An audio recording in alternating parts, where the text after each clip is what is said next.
আর বলা যায় কয়েক ঘন্টার অপেক্ষা, 1 ঘন্টাই বলা যায়, কারণ বেলা 12টার পরই অনলাইনে ভোটার লিস্ট দেখা যাবে। বারবেলায় এসআইআর এর পর ভোটার তালিকা প্রকাশ, কমিশন ও সিইওর ওয়েবসাইটে ভোটার তালিকা প্রকাশিত হবে।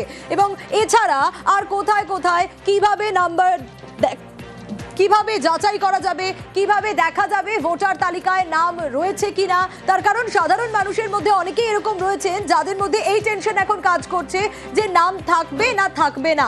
অনেক ক্ষেত্রে বলা হচ্ছে নাম থাকলেও সেক্ষেত্রে পরে তা বাদ যেতে পারে, কিন্তু এই টেনশনের জায়গাগুলো ঠিক কোন জায়গায়? সোমরাজ রয়েছে আমার সঙ্গে। সোমরাজ, এর আগেও আমরা দেখছিলাম যে আজকে যে ভোটার লিস্ট বেরোবে সেখানে 3 ধরনের নাম, মানে অ্যাপ্রুভড থাকবে, ডিলিট থাকবে আর অ্যাডজুডিকেশন তালিকা সেটাও থাকবে, কিন্তু কোথাও গিয়ে এই যে আশঙ্কা কালো মেঘ যে নাম থাকলেও পরে বাদ যেতে পারে, এটা কেন? এবং 12টার পর থেকে কিভাবে আমাদের দর্শকরা যারা এই মুহূর্তে দেখছেন নিউজ 18 বাংলা, তাদের জন্য জানতে চাইবো কিভাবে তারা দেখতে পারবে যে ভোটার তালিকায় তাদের নাম রয়েছে।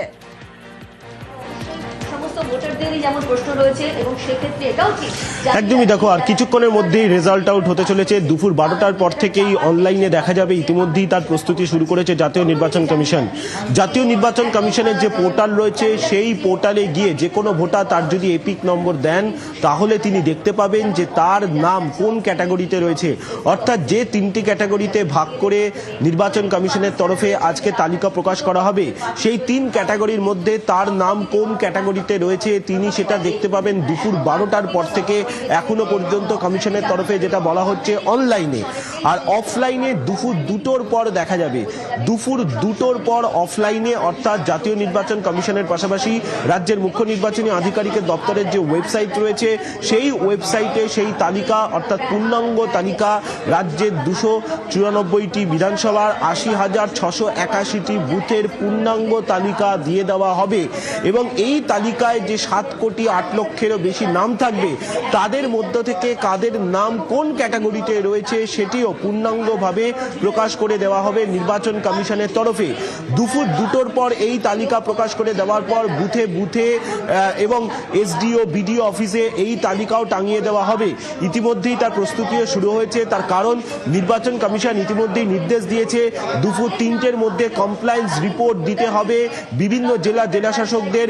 প্রথমত কমপ্লায়েন্স রিপোর্ট দিতে হবে যে তারা তাদের জেলার যে স্বীকৃত রাজনৈতিক দলগুলি রয়েছে সেই স্বীকৃত রাজনৈতিক দলগুলির হাতে সেই জেলার বিধানসভার বুথের তালিকা তারা দিয়েছেন। এবং দ্বিতীয়ত বুথে বুথে তালিকা টাঙানোর প্রক্রিয়া শুরু হয়েছে, সেই কমপ্লায়েন্স রিপোর্ট দিতে হবে নির্বাচন কমিশনকে। ফলত দুপুর 3টের মধ্যেই গোটা প্রক্রিয়া শেষ হয়ে যাবে বলেই মনে করা হচ্ছে। ফলত তার কিছু সময়ের অপেক্ষা, তারপরেই পূর্ণাঙ্গ তালিকা প্রকাশ হবে। অবশ্যই অনলাইনে আগে তালিকা প্রকাশ হবে, তারপরেই অফলাইনে। বেশ সোমরাজ, সঙ্গে থাকো। এবং সাধারণ মানুষের মনে যে প্রশ্নটা ঘোরাফেরা করছে সেদিকে একটু নজর রাখবো আমরা, কারণ কেমন হতে পারে এই তালিকা, কিভাবে থাকতে পারে ক্যাটাগরি। যাদের নাম অ্যাপ্রুভড তাদের নামের পাশে শুধু ছবি দেওয়া থাকবে, সঙ্গে ভোটার সম্পর্কিত যেসব তথ্য সেগুলোও থাকবে। আর যাদের নাম ডিলিট হবে তাদের ছবির উপরে সিঙ্গেল আড়াআড়ি কাটা থাকবে। যাদের নাম অ্যাডজুডিকেশন তাদের ছবির উপরে আড়াআড়ি ভাবে কাটা থাকবে। গ্রাফিক্যাল প্রেজেন্টেশনের মাধ্যমে দেখানোর চেষ্টা করছি যে অ্যাপ্রুভড হলে কিরকম হবে, ডিলিটেড হলে কি হবে, আর আন্ডার অ্যাডজুডিকেশন যদি হয় তাহলে সেক্ষেত্রে কি হবে, কিরকম ভাবে ছবিটা থাকবে। ডিলিটেড হলে পুরোপুরি কাটা, এবং যদি আন্ডার অ্যাডজুডিকেশন হয় তাহলে সেখানে সিঙ্গেল ভাবে একটা আড়াআড়ি কাটা থাকবে। আর অ্যাপ্রুভড হলে ছবি থাকবে এবং অবশ্যই ভোটারের যে তথ্য সেগুলো থাকবে। আর সঙ্গেই যেটা দেখাচ্ছিলাম অ্যাডজুডিকেশন, ঠিক সেইভাবে আন্ডার অ্যাডজুডিকেশন হলে এই রকম একটা লেখা থাকবে। আরো ডিটেল একটু আপডেট নেওয়ার চেষ্টা করি প্রীতির কাছ থেকেই। প্রীতি, আমরা গ্রাফিক্যাল প্রেজেন্টেশনের মাধ্যমে দেখানোর চেষ্টা করছিলাম যে কেমন হতে পারে আজকের এই ভোটার তালিকা, কিভাবেই বা থাকতে পারে ক্যাটাগরি। দেখো, আগে কিন্তু এই বিষয়টা সিও দপ্তর থেকে বলা হয়েছিল যে আন্ডার অ্যাডজুডিকেশন যাদের থাকবে তাদের নামের উপরে কিন্তু একেবারে এই যে প্রসেস বা এই যে নাম তা কিন্তু একেবারে প্রিন্ট করা থাকবে। এবং সেটা কিন্তু একেবারে গ্রাফিক্যাল প্রেজেন্টেশনের মাধ্যমে তুমি দেখালে যে আন্ডার অ্যাডজুডিকেশন যাদের নাম তাদের কিন্তু স্পেসিফিকেশন থাকবে, এবং ছবির ক্ষেত্রেও কিন্তু তাদের আড়াআড়ি ভাবে হচ্ছে কাটা থাকবে। এবং অন্যদিকে যাদের ধরো অ্যাপ্রুভ বা যারা গ্রিন সিগন্যাল পেয়েছেন, যারা ভোটাধিকার পেয়ে গেলেন, তাদের ক্ষেত্রেও কিন্তু যে তথ্য রয়েছে, তাদের বয়সের তথ্য তাদের অ্যাড্রেসের তথ্য তা কিন্তু পরিষ্কারভাবে লেখা থাকবে, কোনো নাম লেখার উপরে কোনো লেখা অ্যাপ্লিকেটলি থাকবে না।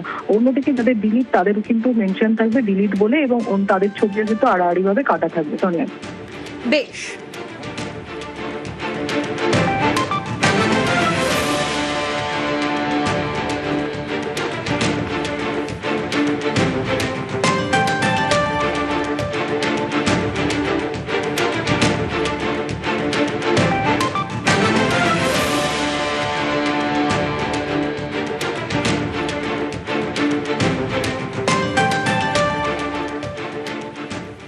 আর শুরুতেই যে কথা বলছিলাম, আর কিছুক্ষণেই এসআইআর এর ভোটার তালিকা জেলায় জেলায় বিডিও অফিসগুলোর ছবিটা কিরকম জানেন, একেবারে তৎপরতা তুঙ্গে, তার কারণ কিছু সময় বাকি রয়েছে। আর নিরাপত্তা মোতায়েন বাড়তি বাহিনী, নিরাপত্তার জন্য বাড়তি বাহিনী মোতায়েন রয়েছে।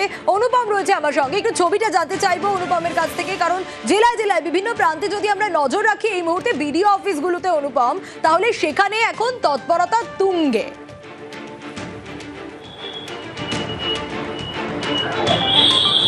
একদমই সোনিয়া, এই যে বিডিও অফিসগুলোতে একদম এসআইআর এর যে খসড়া তালিকা প্রকাশ হবে তার যে প্রস্তুতি একদম তুঙ্গে। তার কারণ সকাল থেকেই কিন্তু এই যে বিডিও অফিসের যেসব আধিকারিকরা তারা কিন্তু অফিসে চলে এসেছে, এবং আর কিছুক্ষণের মধ্যেই খসড়া তালিকা প্রকাশ হবে। বিডিও অফিসগুলোতে খসড়া তালিকা টানিয়ে দেওয়া হবে, এবং বিভিন্ন যারা এই খসড়া তালিকায় নাম, যারা এসআইআর এর ফর্ম ফিল আপ করেছিল বা যারা উৎসুক এই তাদের নাম উঠেছে কিনা, তারা আর কিছুক্ষণের মধ্যে সব বিডিও অফিসে আসা শুরু করবে। এবং তার জন্যই কিন্তু এই যে বিডিও অফিসে আমরা এই এত মাস ধরে যেটা দেখে এসেছি, যে এই বিডিও অফিসে কিন্তু এই এসআইআর এর ফর্ম ফিল আপ করার জন্য, তাদের নাম নথিভুক্ত করার জন্য, সমস্যা সমাধান করার জন্য কিন্তু লম্বা লাইন, অসুস্থ শরীর নাকে অক্সিজেন দিয়ে তাদেরকে নিয়ে আসা হয়েছে, অ্যাম্বুলেন্সে করে নিয়ে আসা হয়েছে, স্ট্রেচারে করে নিয়ে আসা হয়েছে, এমন বিভিন্ন ছবি কিন্তু আমরা এই বিডিও অফিসে কিন্তু বারবার করে তুলে ধরেছি। এবং এই যে কয়েক মাস ধরে যে প্রক্রিয়া চলেছে, আজ তার অবসান হতে চলেছে, আর কিছুক্ষণের মধ্যে খসড়া তালিকা প্রকাশ হতে চলেছে, তার চূড়ান্ত প্রস্তুতি কিন্তু চলছে। এবং এই যে খসড়া তালিকা প্রকাশ হওয়ার পরেই যাতে কোনো রকম অপ্রীতিকর ঘটনা যাতে না ঘটে, সেই জন্য কিন্তু এই একেবারে যাতে কোনো রকম কোনো অপ্রীতিকর ঘটনা না ঘটে, সে কারণেই বাড়তি বাহিনী মোতায়েন রয়েছে। একটু দেবব্রতর কাছে যাব। দেবব্রত, দেখবো এই মুহূর্তে যেখানে রয়েছে ঠিক সেখানে ছবিটা কি রকম, তার কারণ অনুপম যে ছবি আমাদের দেখাচ্ছিল বিডিও অফিসে সামনের ছবিটা, যেরকম নিরাপত্তা বাহিনী মোতায়েন রয়েছে, নিরাপত্তায় বাড়তি বাহিনী, ঠিক সেরকম তৎপরতাও তুঙ্গে এই মুহূর্তে। দেবব্রত, তুমি যেখানে রয়েছো সেখানকার ছবিটা।